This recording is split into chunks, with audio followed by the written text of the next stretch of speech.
Stay inside the car, freaks. This is not African Lion Safari. African Lion Safari. All right, y'all. It's game day, and this is a serious game day. It's the Boston Celtics, and I hate them so much. All right, that's your introduction. Welcome to Raptor Freak Channel. Hey, Raptor Freaks, how y'all doing this morning? I see a lively chat going on here between Nameless, Logical Raptors Fanatic, and Tom Duke. We're talking about doing secret handshakes. Yeah, I really like that. Chris Boucher, Pascal Siakam, you know what I'm talking about, where they cheers the tea, drink it up, and go down into a bow. Yes, go into a bow. Yes, I love that. I love that. A symphony of Figaro's. Figaro, Figaro, Figaro, Figaro. There was a little bit of that going on just a second ago. All right, y'all, games last night. Let's start with that real quick.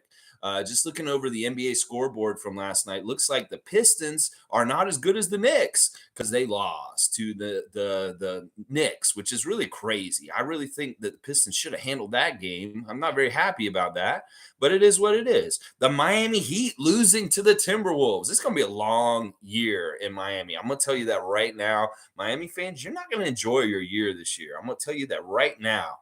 The Pelicans beating the Bulls. And, you know, that's another one. The Bulls, man, what are you doing? You lost. It's only 4 points, but hey, it's okay. And then finally, the Jazz beat the Trailblazers last night. We saw the Jazz the other day, and it's good to see the Jazz are a talented team, and they can beat a team that isn't as changed over as they are. So good stuff in that stuff like that. So interesting games on the slate last night. And then, of course, everybody's talking about the Victor versus Scoot matchup from last night. They're even inflating it to make it sound like it's Bird versus Magic kind of stuff. Yeah, it had a cool feel to it for sure.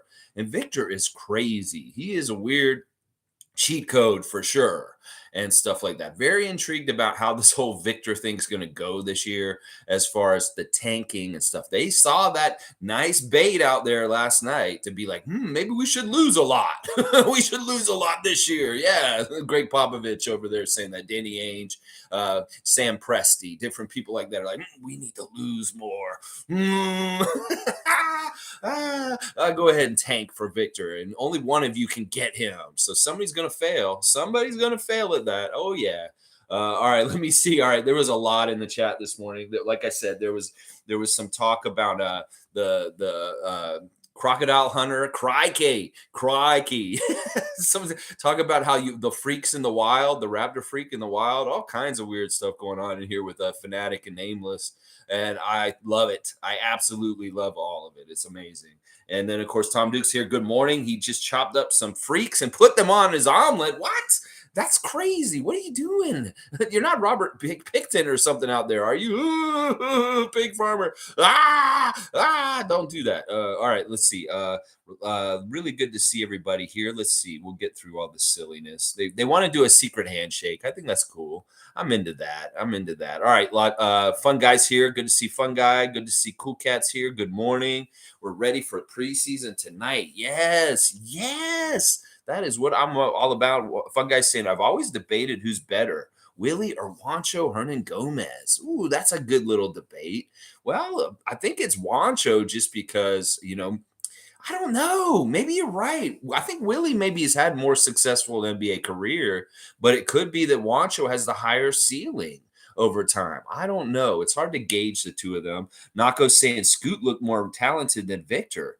It's more impressive, too, because he's a little dude, and he was holding his own with him and stuff like that. Good stuff. And also Leonard Miller playing in that game, Canadian superstar on the rise. Leonard Miller playing for G League Ignite. So a lot of spotlight on that game last night. A lot of people watching that game. Way more people than normal for a game like that prestige and stuff like that. Pretty interesting. Good morning, Bradley. Good morning to Canadian Cowboy. Good to see you. Yeah, this Boston game is going to be a lot of fun, Fanatic. I totally agree with you on this. I've got a lot to say about this game. In fact, let's move into this stuff. Well, actually, first, more news and notes real quick. There's a beautiful, amazing half hour. That's actually an hour interview with Fred Van Vleet yesterday on Ball Don't Lie. And once again, Fred is so good at just painting the picture of reality. in the NBA for the Raptors. I mean, who's going to know what the Raptors are doing better than Fred, the captain, the one who's on the court, the one who's physically out there working with the other parts of the Raptors team and seeing how it feels, how it works together and stuff like that. So Fred, with some very astute observations, some very interesting things he was saying yesterday in this interview. He's saying he's not messing around. They want a championship this year, and he knows that they can go get one this year. In fact, he painted the whole scenario of how this season, there's so much stuff that can happen. Sure, you think these new teams are great, Donovan Mitchell and Cleveland, all these different things like that, but so many things can go off track, off kilter, wrong, bad energy around the team, like the Nets or something like that. And Fred explicitly named all this stuff. He said, this is a long season. So much can go wrong for so many other teams. And that, look, where we were last year and what I gauged from last year with the bench we had last year was pretty damn good. I liked it. But now I'm coming into camp this year and I'm seeing, wow, this team has added depth to their bench with Otto and stuff like that. And Fred feels very confident about the Raptors' chances to win it all this year. In fact, that he wasn't messing around. He was saying, we're not fucking around this season to not get a championship. This is what they do. This is what they're supposed to be trying to do. And he even painted it out even more. He says he believes that Scotty Barnes will be a superstar, that he can see it, that it's just not a matter of if, it's a when it's going to happen. And it's just a schedule. It's like, let it happen naturally. Is it going to happen in the beginning of the season? Is it going to happen in the middle of the season? Is it going to happen at the end of the season? Is it going to happen next season?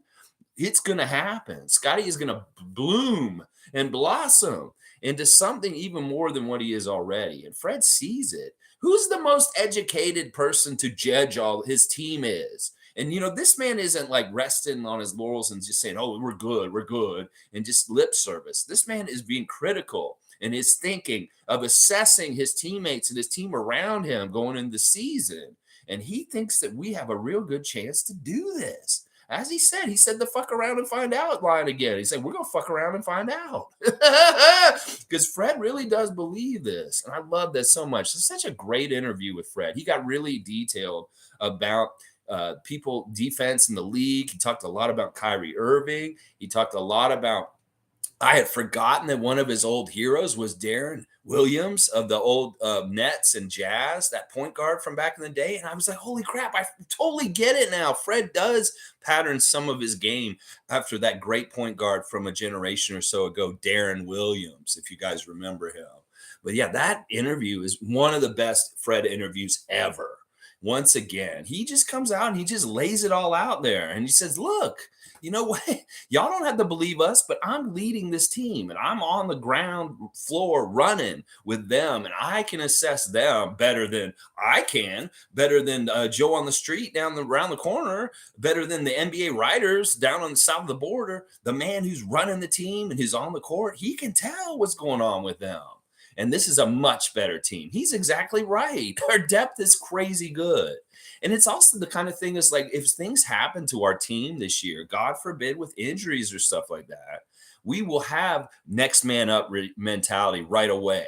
And it will come in and it'll be so capable, more capable than last year is what I'm saying. Last year was tough to find capability at a certain point on our roster, on the bench. Well, this year, we're not going to have that problem. We're going to find capability right on through, on down. And I love that Fred interview. Guys, go watch it. It is such a great interview. And it will get you pumped to, abound our season and make you believe that we can win a championship. He said, this is what he said. Fred said, it feels like 2018 at this point in the season, that we feel with the aura, the vibes, the things that are going on around the Raptors right now feels like the beginning of the championship year right now. He says it feels the same way right now for some reason. The buzz about it feels like Toronto 2018 to Fred right now, right around when I met him. This is how it feels to him right now. And that means something. He knows he has the roadmap to get that Larry O'Brien. He's been there before.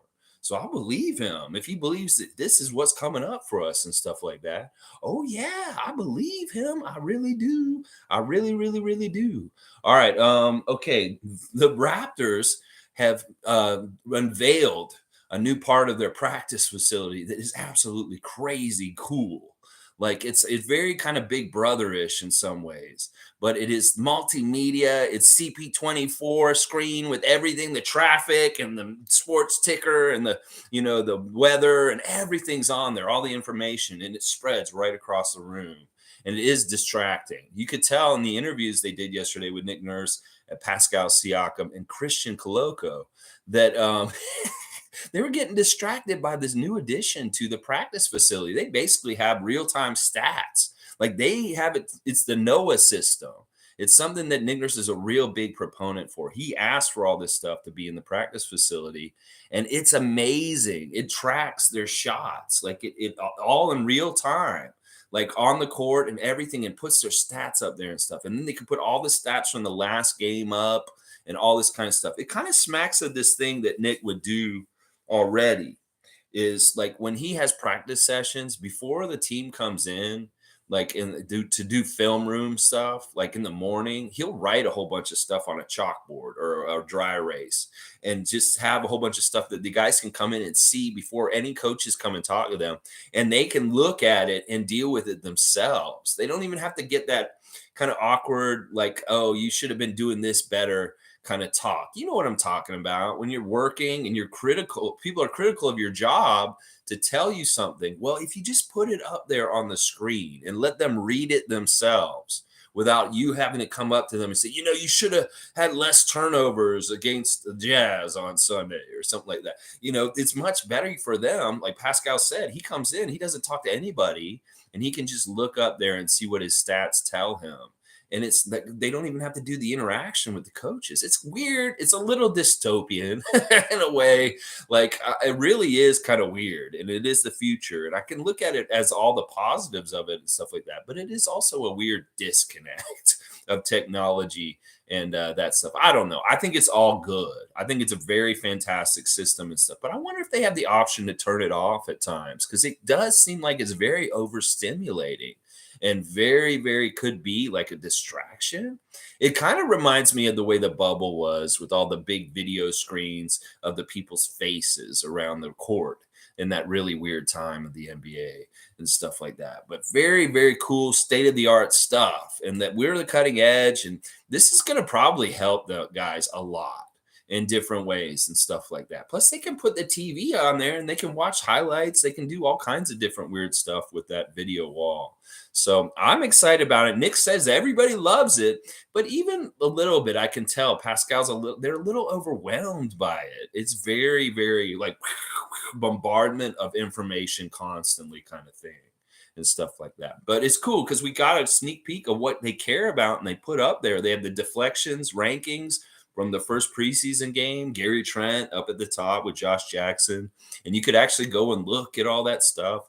And I think it's a really cool addition and stuff like that. But I do see like a really weird kind of 1984 kind of thing about it. If you guys understand what I'm saying about this, it's very kind of weird in some ways and stuff like that. All right, let's talk about the game today. I've done a lot of stuff talking about this already. And I see that you guys have brought up Malachi this morning. I'm waking up this morning to see that Malachi's had a procedure done on his cheekbone, and he will be wearing a mask to start the season. It's not surgery, which is good. But yeah, that's very interesting and weird about Malachi. Let me read what Blake Murphy tweeted. He said, Malachi underwent surgery to repair a fracture in his cheekbone. He'll be in a mask upon return, expected to be back by the opener. Procedure, not surgery. And he also passed concussion protocols. Well, I think that this means he's probably not going to play tonight. And yeah, let's check the injuries right now. Still on the injury list, Otto Porter Jr., I believe Justin Champagny, and Kem Burge. But we saw Kem play on Sunday, so I think that he'll be available today because I don't think he's had anything go worse and stuff. We'll have to see about Justin. I really, really want to see Justin get out there and just do something. I don't want to see him just get cut just because he didn't play or something like that. I really want to see him out there and fight for a spot. I want to see him earn it. I don't want to, if he gets the spot and he didn't play at all in the preseason, I'm going to be kind of mad. He's like, why does he get it? And these guys that work so hard not get it. So I want to see him work and earn it in the next week or so, the next 10 days, if he is going to be the guy who makes our roster. This is the way I feel about this. It's very important and stuff like that. So, all right, let's see. Fanatic saying this Boston game is going to be good, in my opinion. Yeah, it's going to be very good. There's some interesting things about the game today that I'm going to get into in just a sec. Tom saying, I bet that trip out west was fun and not taxing on our boys. And then they had a day off at home and are going to kill it tonight. I hope so. I hope so. They'd had a lot of fun out there and stuff like that. And of course, it's nice for them to get a recoup day here back in Toronto and stuff like that. There's probably a lot of loose ends and things they got to do before the season to just get set so they don't have to worry about anything. And that may have been part of what they did around Monday and Tuesday this week. Is they did do a practice Tuesday morning, then they flew to Boston last night. So they've been there overnight, stuff like that. And in fact, there's footage of Nick Nurse playing with his old Harvard professor's band on the outskirts of Boston last night, playing the keys, jamming out. He's in Boston jamming with his college professor at some hole-in-the-wall bar on the edge of Boston last night. Nick Nurse, you are so cool. I just have to say that. You really are a cool dude. Yeah. Yeah, Cool Cat saying Malachi had a procedure. Yeah, that's a little out of the blue. I didn't see him take a lick or anything like that. It makes me think somebody hit him in the face, and that's what that's from and stuff like that. He's a tough kid. He'll be fine. And he may look really cool with a mask. I know he wore a mask at a different point in his career already and stuff like that. Logical saying that Fred Van Vleet interview was unbelievable. It really is. It really is. Like, listen, Masai Ujiri can be very inspirational when he speaks and his speeches and stuff like that. But that Fred interview yesterday will get you motivated and inspired about this season for us and believe that we can win it all this year. I mean, Fred really believes it. And he basically put out all the scientific evidence that says this is how we could do it, y'all, and stuff like that. The parity is really equal. He's right. There's not any juggernaut in the East. In some ways, Boston was set up to be that, but they're weakened now. And it is really all wide open for the taking. And that's why we need to do it, because we're in the best position in a lot of ways in the Eastern Conference to rise to the top and hold the crown of being the Eastern Conference top team, number one team this season. So we just got to win games. We got to win a lot of games. Tom Duke saying, talk about your guest appearance too for us, please. All right, I'll do that at the end, Tom. I want to do this all kind of in the right order. I'm doing a lot of pre-stuff because I do want to get into the Boston game for sure. Yeah, he'll be wearing a mask. Cool Cat saying is Flynn down. Oh, geez, not like this. He'll be fine. I think he may not even miss a game. He might be there tonight in the mask and stuff like that. I don't know. It's going to be interesting. Fred intends to get a Canadian passport. His daughter's already Canadian. Yeah, that was very interesting that Fred said that. That shows a real commitment to being in Canada and on Toronto. Fred wants to get citizenship so that he can have a Canadian passport. Freddie, we'll give you citizenship tomorrow. You want to be Canadian officially and legally? We will make you Canadian tomorrow. I'm calling Justin. Justin, where are you? Justin?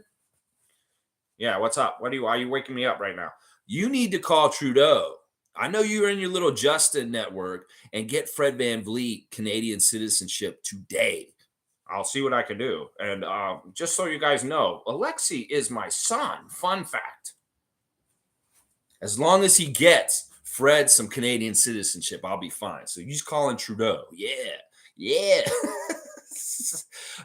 Kareem Thomas, good morning. Maybe it's just me, but I feel like Scotty has to re-win last year's draft class to put the debate to rest on the Rookie of the Year award. Fuck Boston.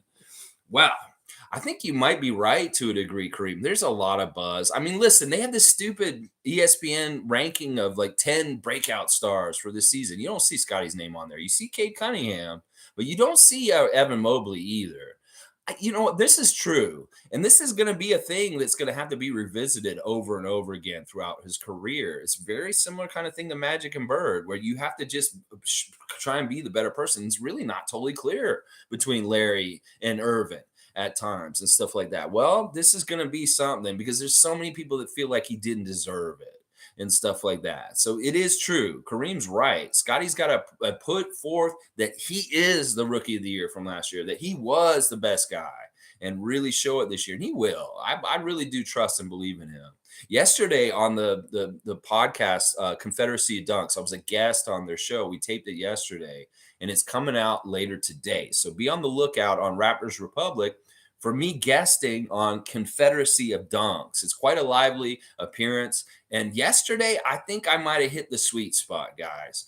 How's this for a nickname for our friend, Mr. Scotty Barnes? Mr. 94 feet. Yeah, he loved this because he really prides himself on his full court defense pickup. You seen him on Sunday picking up Mike Conley full court, and Marcus Camby calling it out, saying, "Look at him calling it, going full court on him, full court press." Mr. 94 feet. It sounds impressive. It sounds big. And it's really a testament to how Scotty hounds people right away when they inbound the ball, right all the way down the court and stuff like that. It is a testament to his hard work and his defense. So I like this name. And when I said it on Confederacy yesterday, Freddie was like, "Ooh, I like that name. I had heard that name before." And I think Scotty would get behind that one, that he would approve it, because it does really symbolize something about his game that he really, really is something he takes a lot of pride in, like getting somebody 94 feet, the whole court and stuff like that. I love it. I love it. Fun guy saying, "So glad we had the depth to withstand the wrongs other teams may succumb to." That's true. That's very true. All right, let's do this right now. All right, the injuries for Boston right now are big men. They're missing 3 of their biggest guys on the team. Cornette is not going to be there. I don't think he's day to day. What is his name? Frank Cornette or something like that. Luke Cornette. Yeah, he's that 7'3" goon guy that they had last year. He's kind of bouncing around. So we shouldn't see him. Of course, Robert Williams, we know he's out. And then Danilo Gallinari. Those are their 3 injuries really right now. Those are all big guys. And who steps into their place for them right now as far as depth for them? I mean, they got Al Horford, but really, who are the rest of their big guys right now on their team? Okay, they just picked up Blake Griffin. So they're going to come at us tonight, Vision 6'9", with all of our wings, and they're going to have Al Horford and Blake Griffin as their 2 frontline guys. Okay, let's see how this goes, Boston.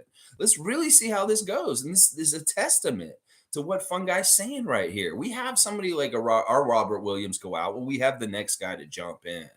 They don't have anybody else on this team that's like Robert Williams. They can fill that void for them while he's gone for the start of the season. And this is very true. This is very true. All right. Yeah. Cooking on the interview. It's going to be coming. It's going to be coming. Fun Guy saying, "I'm sorry, bro. I think Champagny is on the cusp of being cut now." Yeah, I talked about this on Confederacy of Dunks yesterday, and I really made people upset in some ways. I may get some backlash about what I said about Justin from Justin fans, because I do come down real hard on him for just not playing this whole summer and stuff like that. Champagny fans may be coming at me and maybe even showing up in here. I expect a little bit of a bump from Raptors Republic just because they told me that they're getting way more attention now since they joined them, because it's like they have a huge following. So we may be getting an influx of new people this week after I appear on the show, because I do what I do on this channel, but times 10 in little short bursts. And I said some crazy shit on it. I'm not going to lie. I said some crazy shit on that appearance. So it's a fun episode. Y'all are going to want to watch it for sure. Monique is reminding us every year they do this. They change the menu at the Scotty Bank Arena for food that you can get. They may add a new item, take some items away, stuff like that. This is actually a department that I know a lot about because I used to work in the food and beverage department at the Scotiabank Arena. And I knew a lot of these chefs and stuff. Like Monique's friends with all these chef guys too that work at the arena and stuff. But they're announced the new cuisines at the Scotiabank Arena. So check it out. There'll be new foods on the item, on the menus and stuff like that. You can select and stuff like that. They do it every year. It's kind of like they make the food deals at the beginning of the year. It's like, let's get a lot of roast. We need a lot of roast this year. Get that roast cutter back out from the closet. We're getting roast again this year. And then they'll be carving the roast. Stuff like that. I love it. All right, let's see. Logical saying Justin's going to Masai and going to help get some with citizenship. That's right. This Beaver is Canadian 100%. He has links to get some Canadian citizenship for people on the fast track. Trust me. Yeah, Justin's good. Yeah, name was saying that goddamn Beaver. He's my buddy, even though he sons me. I'm like, okay, sure, you want to do that. It's a little awkward, but I don't understand that interspecies, like how you're my dad if I'm your son and stuff like that. CC saying, I always said we should give each Raptor a Canadian citizenship. That's pretty cool, actually. I'm all right with that. Like, that could be part of the terms of contract. You're going to come play for the Raptors. Well, do you want to become a Canadian citizen also? This may actually attract good free agents, because some people may just want to have an escape plan from getting away from the States at some point. Now you don't think that's why Mark Leonard, Kawhi's little son, was born here?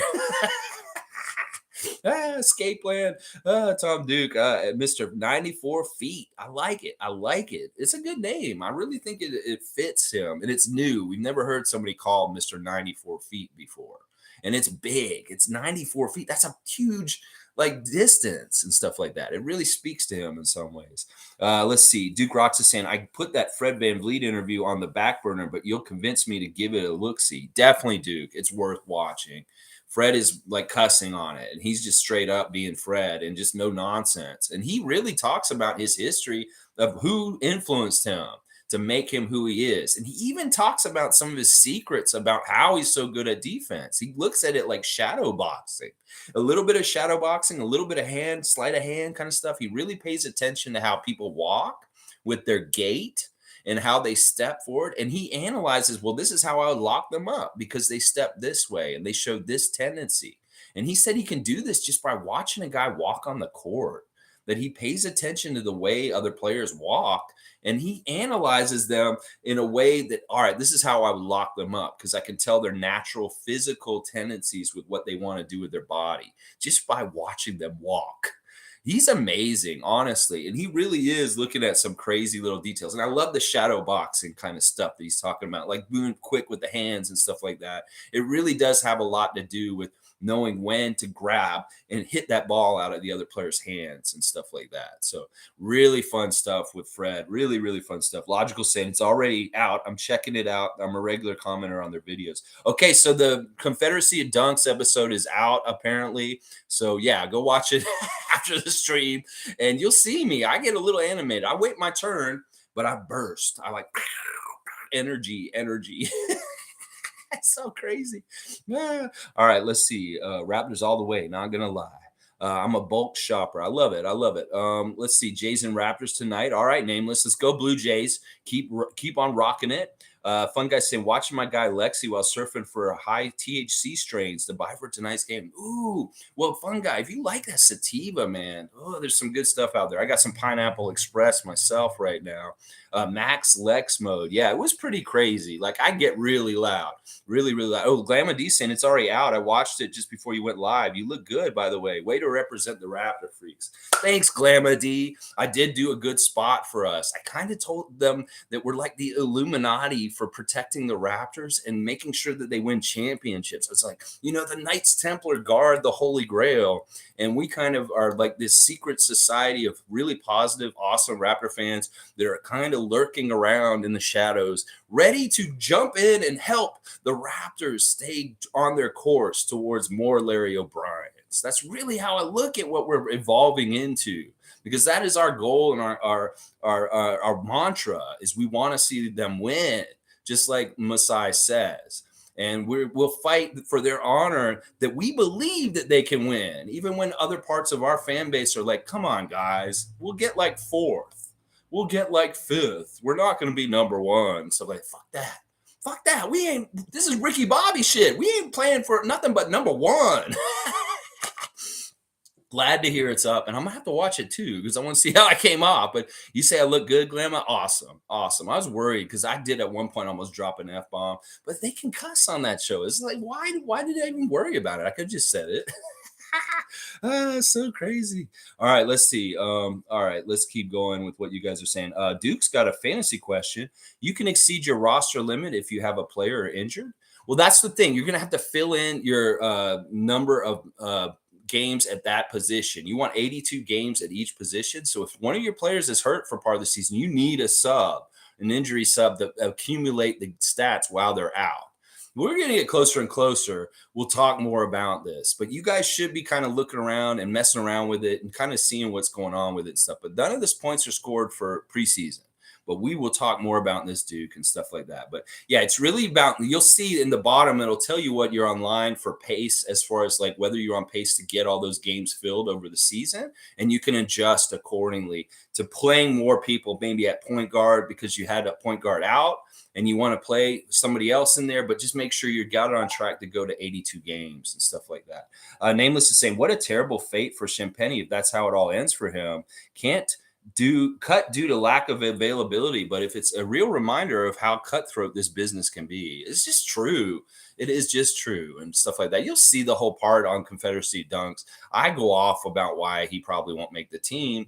And then the next guest is supposed to talk about why he should make the team. And I did such a good job of saying why that it was kind of hard for her to come back and kind of say stuff about it. And I was like, I felt bad because I kind of squashed her take before she even said it. So, all right, let's see. I'm a fun guy saying maybe have a few wine glasses too, because it should be a good game.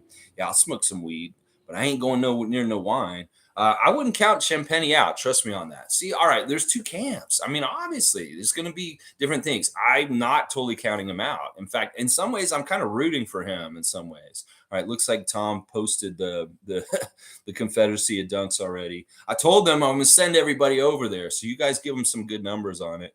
Nameless saying, I sure hope you are right, Logical, because I don't like to see any of our players fail. Well, what if this happens, guys? And this is actually a really great path for him also. He gets cut, and he's just a regular 905 guy for this year, and he's super motivated. He's still in our system. He's still a part of our organization, and we give him the opportunity to continue to develop without losing him.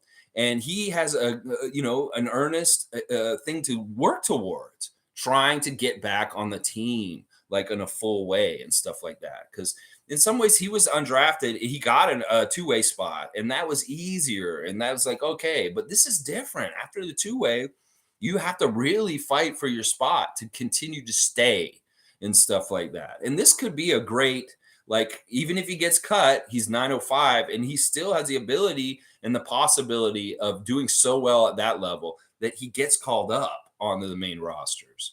So that's what I see it kind of happening this way, unless he says, fuck you guys, you didn't want me on the team, and he wants to go be on another team and spite us, stuff like that. It could be that way too. Who knows? Let's see. Yeah, there's a business side and decisions need to be made. I'm glad I'm not voting. Yeah. Monique's here. Love you. And Tom's idea of the comment section helps me a lot. I can read it quickly now. Awesome, Monique. Yeah, we're doing a thing where only subscribers can chat now. So if you're not subscribed, please go ahead and subscribe. If you're wondering why you can't chat right now in this thing, just hit that subscribe button. It's free and stuff like that. You could, it helps me so much. But yeah, we figured out why not make it subscribers only can talk, and that'll cut out maybe a lot of the extra stuff, that maybe the bots that come in here and try and drop weird links and stuff like that and stuff. And there's also delay. You guys can only post like every 30 seconds or something like that. So there's not too much of this back and forth, too much of with you guys and stuff like that. All right, let's see. Duke saying, I was trying to say we drafted 14 players, but some rosters have 15 due to a player being IL.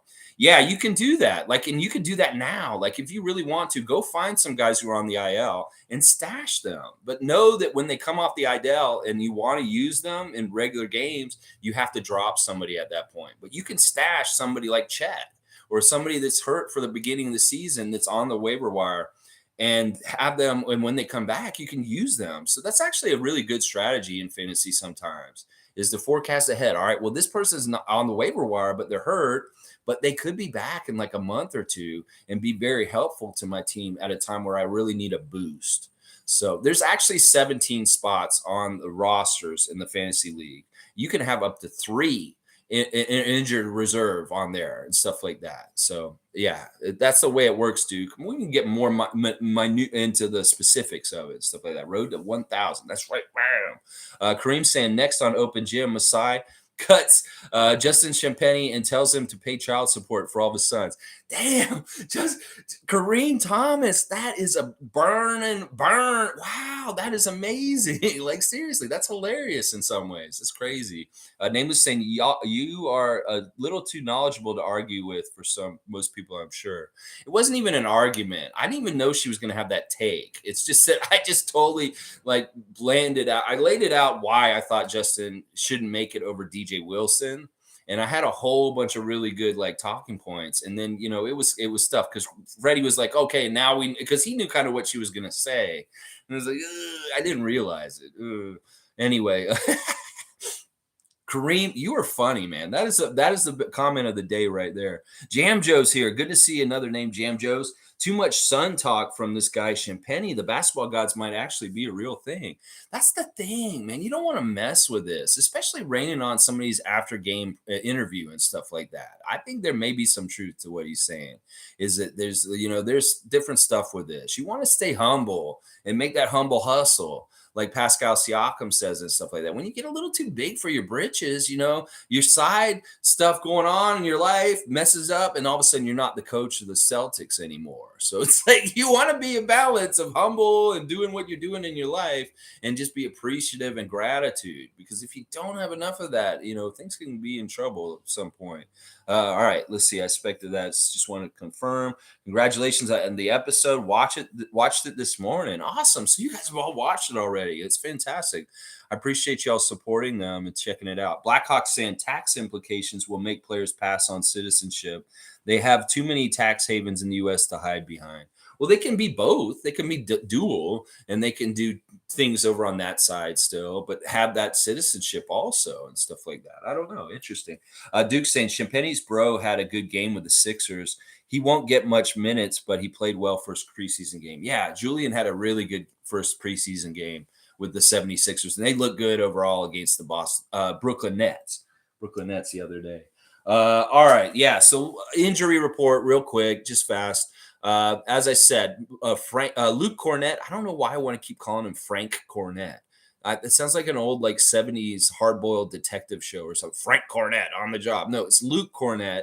He's hurt, the big, huge dude. And, of course, Robert Williams, the third, and who's the other one? Danilo Gallinari.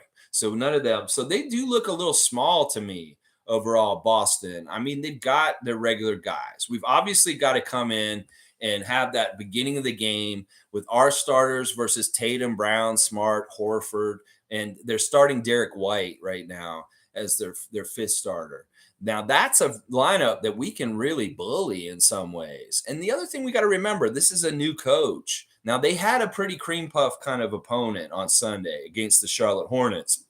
They're going to have a real good test against us and Nick Nurse.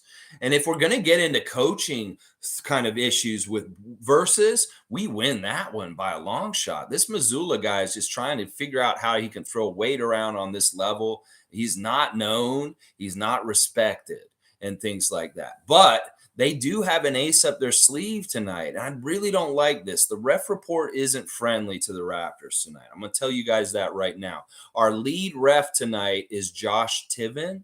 He's been in the league about 13 years. His favorite TV show is Seinfeld. He likes Ed Sheeran is his favorite music, and he likes to eat lasagna. Now, Josh is from Connecticut. He is very much a Connecticut guy. And the second ref is Matt Boland. He is also from Connecticut, and he is a 20-year ref. His favorite show is Seinfeld also, and he likes Tom Petty, Tom Petty and the Heartbreakers, and he eats pizza. So these guys like lasagna and pizza. They're both from Connecticut, and they both like Seinfeld. Now that's, listen, Tiven has an okay record with us. Josh Tiven is, we win 63% of the time with him. That's a great record for him. But the other guy, Boland, the second ref is bad. It's under 500. We win 49.5%, 49% of our games under him. So I'm really worried about the Connecticut connection between these two refs and their Seinfeld loving and their Italian pasta dishes. And being coaching, refereeing a Boston game tonight. That they're from Connecticut, and the third ref is very intriguing. Like I don't even know. I couldn't do any research on this third ref because I'd never seen this name before, and it sounds like it's a ref from Asia that is a new ref that they haven't probably used a whole lot. Let me see. What is his name again? Where is that? Did I close that part of the? All right, hang on. I'll get the ref report back up again. His name is Inte Huang, number 96 in the ref crew. So this is going to be another brand new ref, a ref that has probably hardly ever refed at all. So a guy named Huang is the third ref. So I'm going to guess that he's another international ref like Matt Callio and stuff like that. So we have a very, very inexperienced foreign ref. And then we have two Connecticut guys running the game tonight. I don't trust Boland at all, but he's not the lead ref. Tiven is, and Tiven's not bad towards us. So yeah, watch the refs for any favoritism towards Boston tonight, partly because two of the refs are from the Boston area. Oh, you gotta love that. Love that. Just hate it. All right, let me see what you guys are saying after that. Doc doesn't play rookies. Yeah, that's a preseason. He's going to get some time. He got some time there. You know, I really like how Philadelphia has kept so many of the young guys like Reed and Shake Milton, Isaiah Joe, Bassey. These young core guys coming up are actually showing like generations of growth for the Sixers. They're actually building their team right because they're actually cultivating good young players that are going to come up and help them, like Bassey and Isaiah Joe. Korkmaz could be even involved in all that and stuff like that. So there's a lot of good things going on with the Sixers right now. I know Random Gamer comes in and checks in on us. He'll like some of the things I'm saying right now. Nameless saying, I saw a video with comparisons to Koloko to Ralph Sampson. That's interesting. You know, they had so many good things to say about Koloko in the interviews yesterday, whether it's Nick Nurse, Pascal Siakam, Koloko himself, that he's going to be very talented and he can do a lot of things. Fred said some things about him also in his interview and stuff like that. So let's see. It's such an interesting comparison. Yeah, Ralph Sampson's a very mobile big and stuff like that. Like I look at Koloko as being similar to him. I can see that.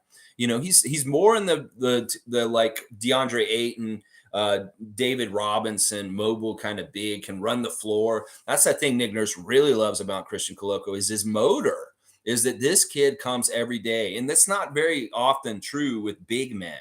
The big men usually need to rest and take time. Well, he's getting up and down the court and running and exerting so much energy, just like Pascal Siakam.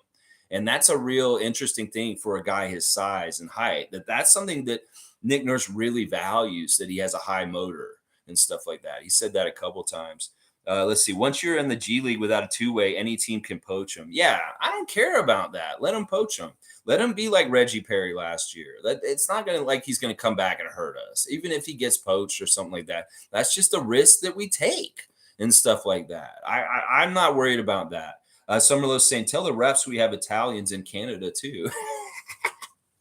We have great Italian cuisine here in Little Italy, here in Toronto, on College, over there near College and Bathurst. So, yeah, come on up, Matt Boland and Josh Tiven, and get some good lasagna here and stuff like that. Blackhawk saying he would get snatched in a second. Not gonna lie. Yeah, even if he does, like, I'm not worried about that. It's not like I feel like he's that important to our team. I seriously don't. Don't feel like that. All right, let's see.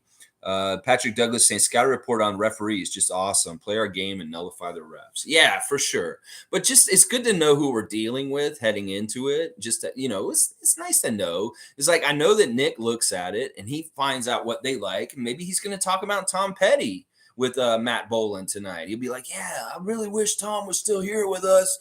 He was such a gifted musician. I love Running Down the Dream. Maybe he just starts talking about lyrics and songwriting that Tom Petty and the Heartbreakers did over the years. And Matt Boland's like, wow, you really know about Tom Petty? I love Tom Petty and stuff like that. And boom, all of a sudden some good calls for us because they're bonding over Tom Petty from Gainesville, Florida. I love Tom Petty too. Running down a dream, working on a mystery. All right. Let's see. Yes, sir. Logical saying, I think me and Random Gamer have debating history. Yeah, Random Gamer is a great Philadelphia 76ers fan, and he's patched in with us. Like, he's cool with us. We don't censor him here because he's a very fair NBA fan that can see both sides, and he likes what we say here too. So he really enjoys this channel, and he's here all the time. We haven't seen him recently though. I know we're going to see him right around when we're going to play Philly. He'll be showing up again. Let's see. NBA needs to change our two-way contracts from 2 max to 3 or 4. That would help this whole situation, wouldn't it?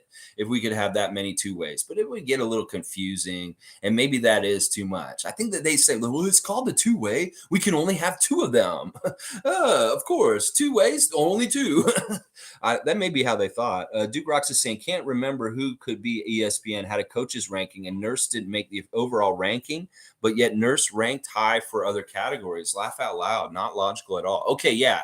They did the GM survey. This is this survey for the GMs. Like Bobby Webster filled out this survey and answered some of it. Yeah, he wasn't even in the rankings for best coach in the league, but for some reason he showed up in the rankings for best offensive coach in the league. I'm like, they are really not paying attention to us. I can understand him being on best defensive coach ranking, but best offensive coach of ranking, our offense was not good last year. That is maybe our worst part of our team. And the fact that they put him on the list for that was just like, okay, they're stupid. Like the GM, first of all, they ignore us on most categories. There's all kinds of categories where we should have players and names involved in getting votes. But they ignore us on most of the categories on this GM survey. But we did win one and overwhelmingly won it. And that's the best home court advantage. The Raptors, they voted us, the Raptor freaks, the Raptor fans, they come down to Scotty Bank Arena. We're number 1, baby. They respect us. They're scared of us. That they realize that our building is the best home court advantage. That it was like 21% of them voted, and that's higher than anybody else in the whole league. And I love that respect. But go look at the GM survey results, and you'll be scratching your head on most of it. You'll just be like, what? What? Really? This? You'll be like, what? You know, it's crazy. It's honestly crazy, like, to see it. I don't even want to talk about it. In some ways, it's so stupid. But yeah, it's not about LeBron. It's more about the GMs. It's just the GMs, how they look at things and stuff like that. So much praise from everyone about Christian Siakam. It's not to hear Charles Kissy back with the 905. Nice to hear that he's back too. Listen, this is fantastic. They asked Pascal, they asked Nick about Christian Siakam coaching on 905, and they really painted the picture of this is not a nepotism kind of move. This dude has earned it. This guy has been around and showed strong interest and been there and working hard and being around the culture and talking to people. Sure, it's something that we get points with Pascal for sure. But in some ways, he also seemed a little like sad because his brother won't be at all the games anymore. And Nick Nurse is basically saying, like, well, Christian's got to show up and do the grind. He's got to find out if he really wants this life, because being a coach is a 24/7 job. And that means maybe less sleep, maybe less for your family, maybe less than this. And this is what Christian's going to have to figure out this year is, do you really want it? Because you're going to have to find out. It's very much a lot of sacrifices, the life of being a coach and stuff like that. So it'll be interesting. I'm really excited for Christian Siakam, and I think he's going to do great. It doesn't hurt for Eric Khouri to have a big dude standing behind him and making him look a little bit more tough. I think that's a little bit a part of it, is that Christian Siakam can be a little bit of imposing, intimidating person. And Eric Khouri is not always got that kind of weight to throw around. So having a good assistant that's got size like that actually will help him to a degree. I'm serious about this. So, yeah, let's see. Duke Rocks is saying, I saw Through the Wire and a Raps channel do a review on the GM poll. Agree, it was a joke. Yeah, well, they're going to be very biased and very U.S.-centric in a lot of ways and stuff like that. But I do like the categories that we won. I think it's hilarious that we got respect for our home crowd and stuff like that. So Christian has legit knowledge being with Siakam. Yeah, this is what Pascal said. He's been there through all of his ups and downs. He's seen his entire journey as a player since he got to the NBA, and he really understands what it takes to be the absolute best player you can be, from watching Pascal and being his right-hand man and at every step.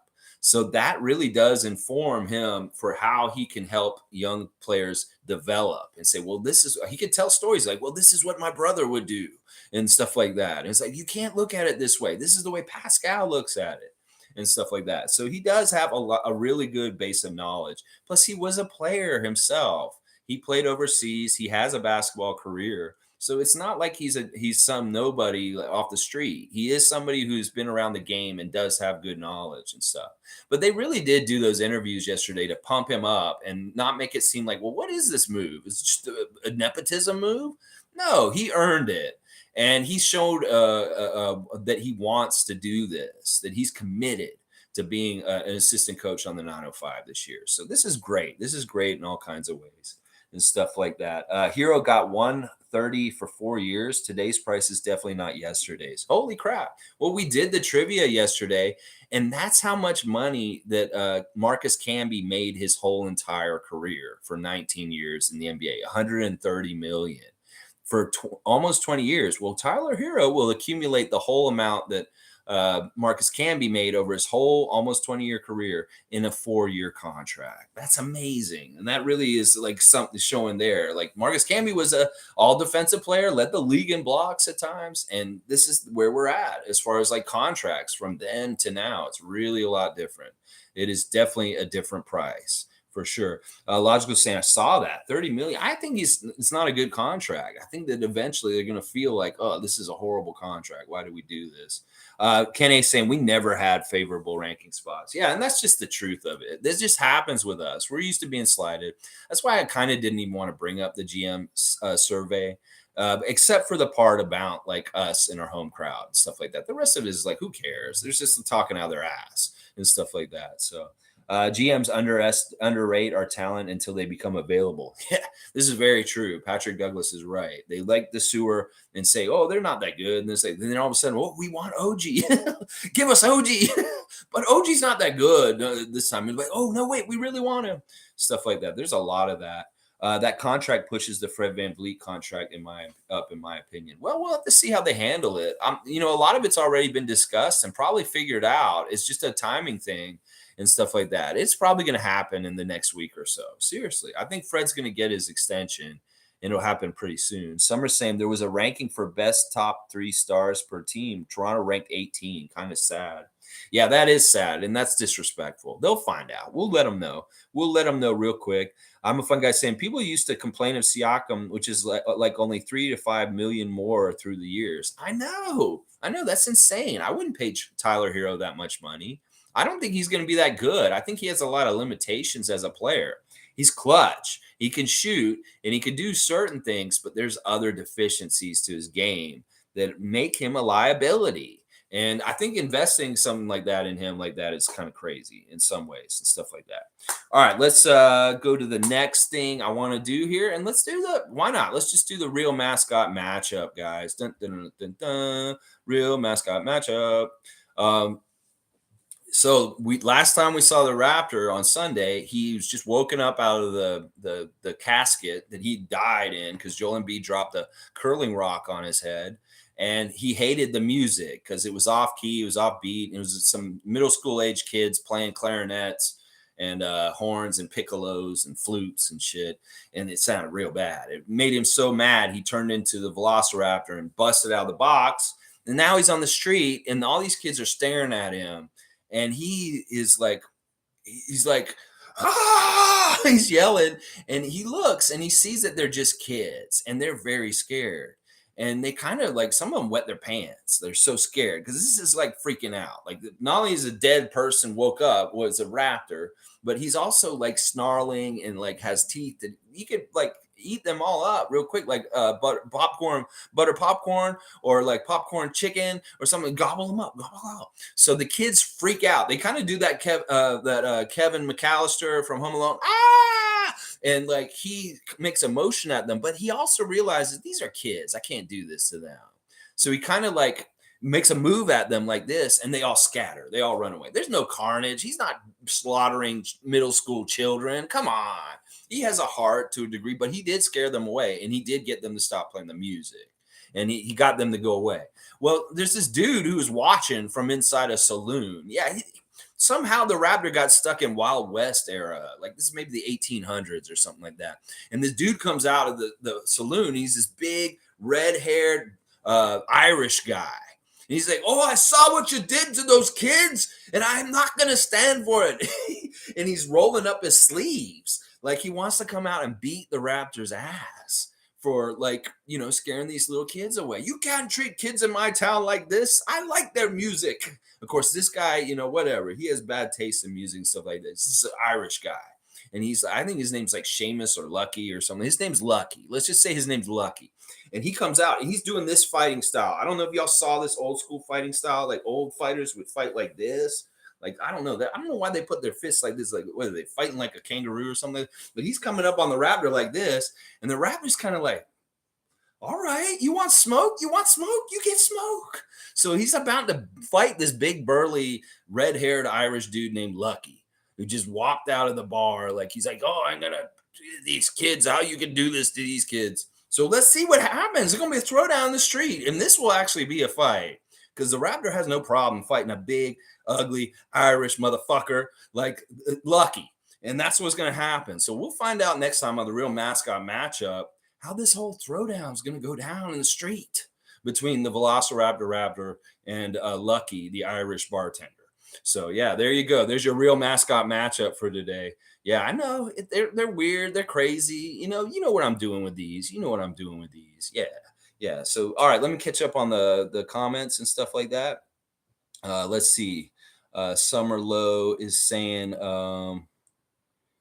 okay, hang on. Logical saying, I went into it's not smart to sign an extension versus go free agent and having no restrictions on extension value.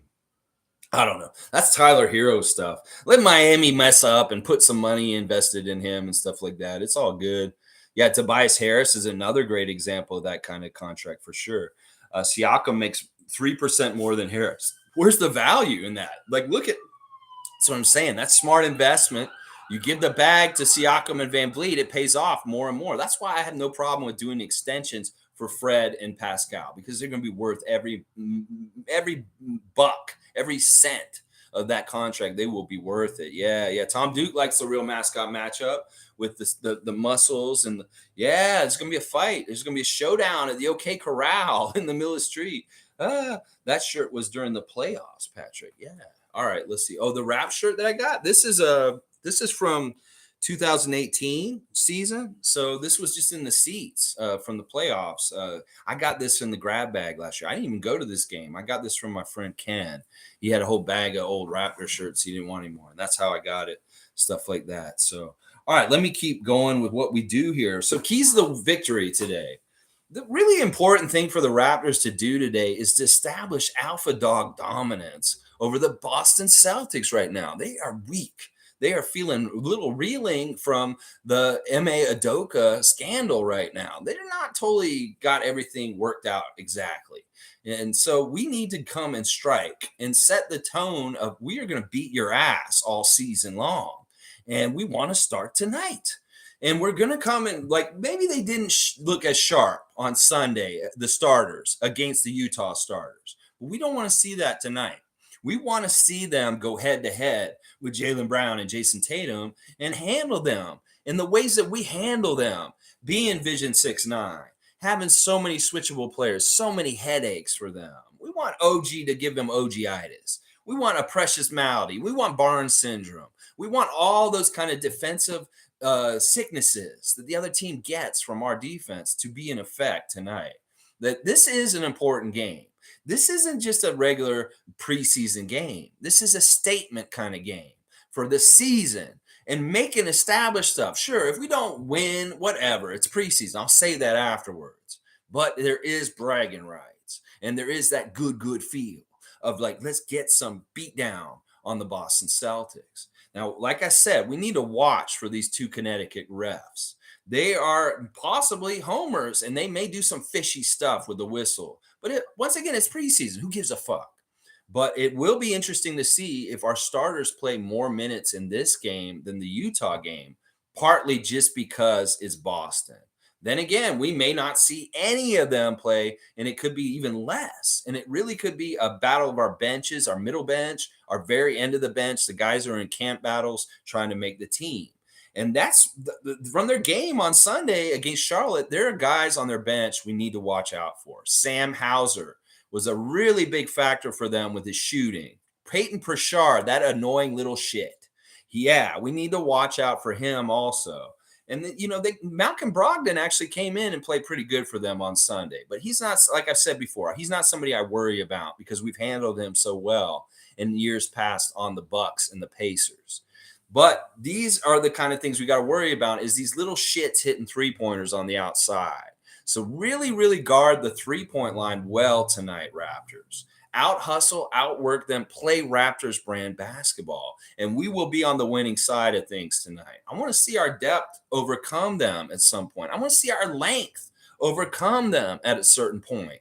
I want to see us bust this game open and get that maple syrup out, that 100% Canadian maple syrup straight from the maple tree out in Western Canada, and pour it on real, real thick. So we have a real thick lead of syrup on top. And then at the end, bam, let's bam, put that pat of butter on top and put that game to rest by hitting a big dagger shot right near the end. That's what I want to see tonight, Raptors. So play Raptors brand basketball. Listen to Coach Nurse. Listen to Rico Hines light a fire under your ass and get out there and kick some green ass. That is what we want to see tonight as Raptor freaks and Raptor fans. We want to see the Raptors beat Boston in Boston tonight. I don't give a shit if it's preseason.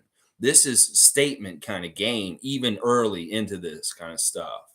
And we need to show them something. It's about showing who's alpha. It's about showing who's dominant and that kind of stuff. I know Boston will be saying the same damn thing from their perspective. We have to beat the Raptors today because this is going to be a team that we are going to be arch enemies and battling all year. And this is going to be real important because we may not see Boston a whole lot until the very end of the season. We play them twice. Now think about this. What if Boston's season goes so shitty that by the time we have to play the two games in Boston, they're not even that relevant to certain things in the playoff race? That could very well happen also, that their season could go in weird ways this season and that they're not even at the top of the Eastern Conference, that they're kind of messing with play-in stuff when we have to play them, the two games in Boston, the last week of the season. So that's going to be an interesting journey to see where they get to by that point and stuff like that. So, all right, let's see. All right, let's see. Emote. He's a emoticon god. Yeah, he speaks in a Rebus language. Monique saying Malachi Flynn's going to look like Richard Hamilton with the mask. Yeah, he had one like a little mask like that. He can look a little bit like the Phantom of the Opera. He does. He's kind of got that look for him. It's like, Malachi's tough and he's going to be fine. Cool Cat saying folks may not realize Christian played D1 basketball and professional basketball overseas. The only downside is Pascal would lose his workout assistant and personal assistant. Yeah, and that's the little sadness that I felt from Pascal and talking about it. It's like, oh, I guess one of my brother's not going to be here for every single game now, because he comes to every game and watches every game. And, I wonder if this will have a detrimental effect on Pascal in any kind of way, just because his brother is now going into his own career away from being actually right there as his right-hand man and stuff like that. So I worry about this a little bit, but I'm sure Pascal will be fine. He has other brothers. Maybe a different brother will jump in and be that kind of role that Christian was doing in some ways. Duke saying Locked On Raptors did a great analytical review on last year's Rap squad. What I found interesting was how the Raps defied the odds considering every metric showed they sucked, but yet they won 48. Yeah, well, a lot of the metrics they're looking at is offensive stuff or just efficiency stuff. What we're doing is we're trying to manufacture as many possessions and shots as possible by turnovers and just getting after it. Like they can't factor in the hustle and the pure hard work of our team and how much that translates to that win total. And that is something that they may need to figure out a new formula to figure it out for and stuff like that. So I really feel good about us with that kind of stuff. Like there's going to be no drop off. We saw drop offs last year when we had to bring in Svi and stuff like that last year. This year, I don't think we're going to have drop offs at times. We're going to just have capable people coming in all times. And it's going to really be a problem for other teams. They're going to have trouble finding time to breathe and to try and like deal with this. You know, Scotty Barnes will be doing his Mr. 94 feet up and down the court while he's out there all the time. And he can do that the whole time. That's really what Nick's saying. He wants these dudes to put as much energy out in all times that they're on the court and be absolutely exhausted in short bursts. That you saw Chris Boucher collapse at the end of the bench in the last couple of years from exhaustion. That is the epitome of working hard in a very short period of time, maybe 5 minutes of court time, but you absolutely put it all out on the court, just all out hustle all over the place. That's the stuff that nobody else wants to do in this league. And that is something that separates us from the other teams and stuff like that. So, all right, let me go over my other stuff real quick. I really wow, great number of people here. I really appreciate everybody being here. Please subscribe. If you want to chat, you got to subscribe now, because we've had so many people in the chat the last week or so that we decided to make that change. And hopefully it'll encourage more subscriptions. We'll have to see. Just real quick, once again, the injuries are Luke Cornett, Robert Williams III, Danilo Gallinari, 3 big men for Boston. That I don't know if they'll weather that loss of not having 3 big guys against us very well. Robert Williams III is very, very helpful for them against the Raptors. And when he's not there, we kind of can go and say, hey, we're here to eat. We're here to feast and stuff like that. On our side, Otto's still listed as day-to-day. Justin is listed as day-to-day. And so is Kem Birch day-to-day. Now, Malachi's not listed, even though we found out that he cracked his cheekbone. And he probably will be wearing a mask. So if we see him tonight, he might be wearing a mask and stuff like that. Raptors got a brand new scoreboard on their practice facility. It's absolutely fantastic. I love it. So awesome. So cool. Let's see. What else am I seeing here? Okay. We got our refs, Josh Tiven, Connecticut ref, Matt Boland, Connecticut ref. They both love Seinfeld. Let's watch for them and see if they try and help the Celtics tonight, being that they're from New England. And then there's a third ref who's totally new named Hwang. And that may be a ref that Nick Nurse can bully a little tonight. He likes looking for those new refs and pushing them around and stuff like that. He said that this summer. He's like, I'll look and see how long the ref has been around in the league. And if I can, I'll push them around and bully them. So good. Monique saying, to recap, the 905, they almost have their roster figured out. Awesome. Cool. I'm excited to see who's on the 905 and stuff like that. Kareem saying, I'm not a fan of players demanding trades, but if I was Jaylen Brown, I'd put my request in the suggestion box. Yeah, I might have done this a couple of years ago already by now and stuff like that. I don't know. We'll see. That's the problems for Celtics Nation. Tonight's going to be fun. Duke saying, my take was last year's team was mostly an experiment, but the group caught on around January. This year's team has 13 returning players.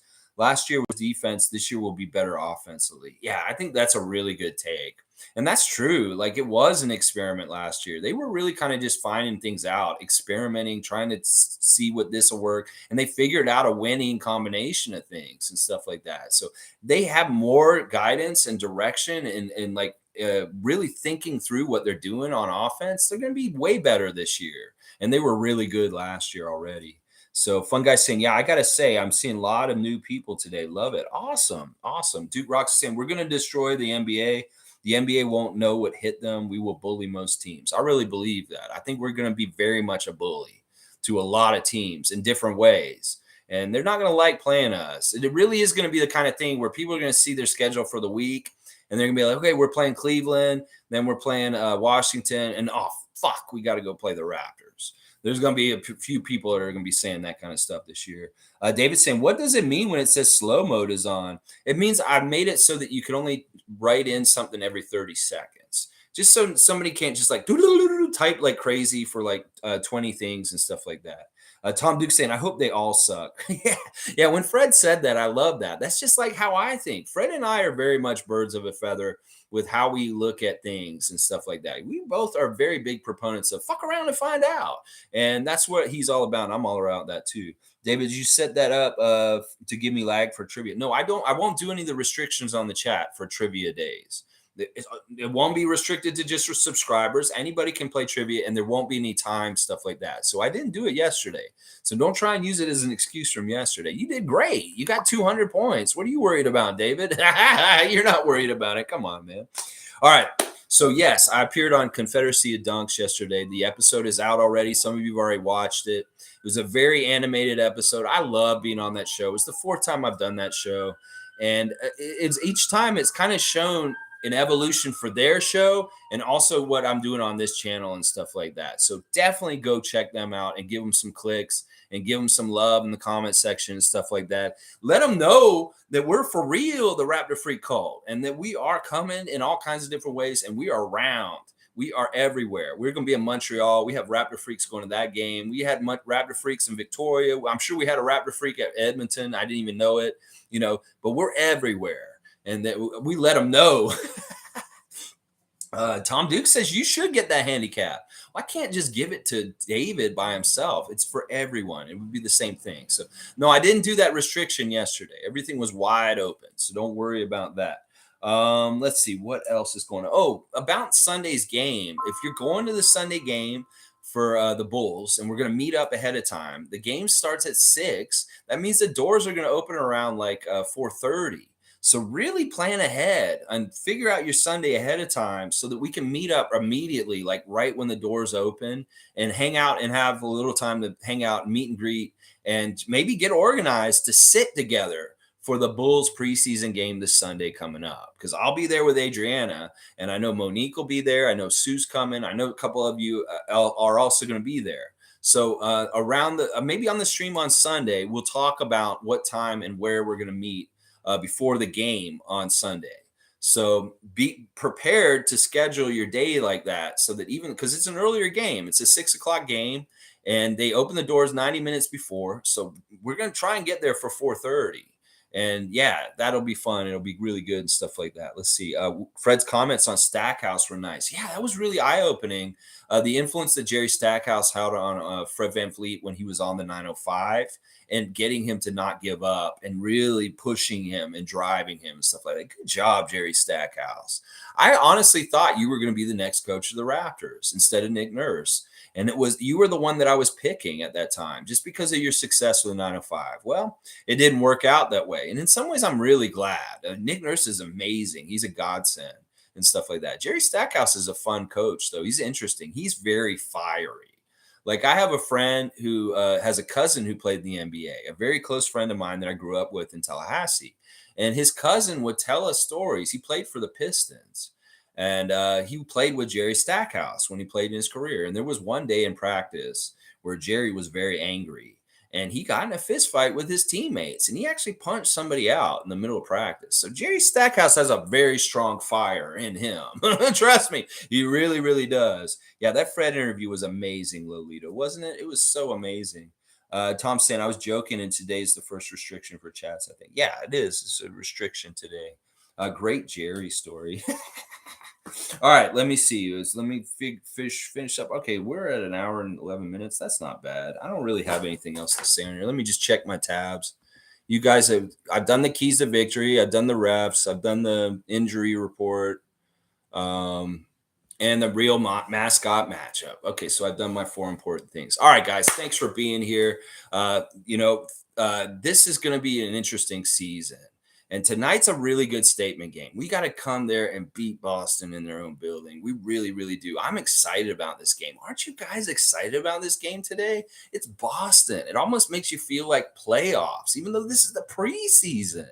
So, yeah, really, really excited about tonight. We are going to look good tonight. The starters, I have a feeling, are going to come out with a little bit more of an edge. You don't think that Fred, Pascal, and OG are going to come out feeling a little bit of the stuff from the bubble in some ways, and how they can't take this team lightly. They can't come out and do light work tonight. They're going to have to come out and show some really strong effort in the starting unit to match up bam, bam, bam with their starting unit. In fact, I think this is something that Freddie said on the Confederacy of Dunks podcast yesterday. It's like our starting lineup may be very even with teams to start the game, and they may have very even like scores for the first quarter, which is better than us getting down by 12 and having to dig out a hole like we did at times last season.